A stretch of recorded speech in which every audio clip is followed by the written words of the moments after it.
দর্শক, আমি এই মুহূর্তে দাঁড়িয়ে আছি মান্দা উপজেলার বুড়িদহ মৎস্য আবাসশ্রমে।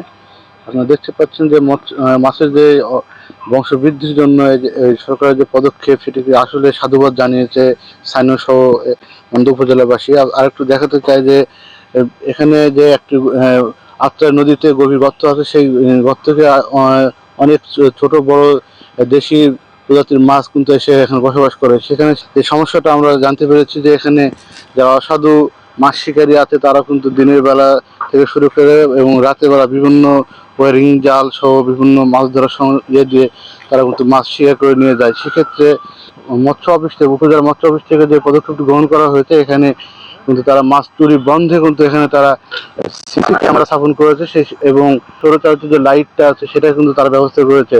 আমরা একটু কথা বলতে চাই স্থানীয় একজনের সঙ্গে, আমরা একটু কথা বলতে চাই যে এখানে যে মৎস্য আবাসশ্রমে যে সিসি ক্যামেরা স্থাপনের পরে কোনো উপকার না, বিভিন্ন অসাধু উপায়ে যেগুলো মৎস্য মাছ শিকার করতে, এগুলো বন্ধ হয়েছে সিসি ক্যামেরার মাধ্যমে। আর জেলা সম্প্রদায়ের লোকজনও এরা হচ্ছে ঘেরার কারণে এই সম্প্রদায়ের লোকজনও এরা মাছ ধরতে আর পাচ্ছে না অবৈধভাবে। নিঃসন্দেহে এটি একটি মহৎ উদ্যোগ সরকারের পক্ষ থেকে। কিন্তু এই জায়গাটি কিন্তু কখনো পানি শেষ হয় না।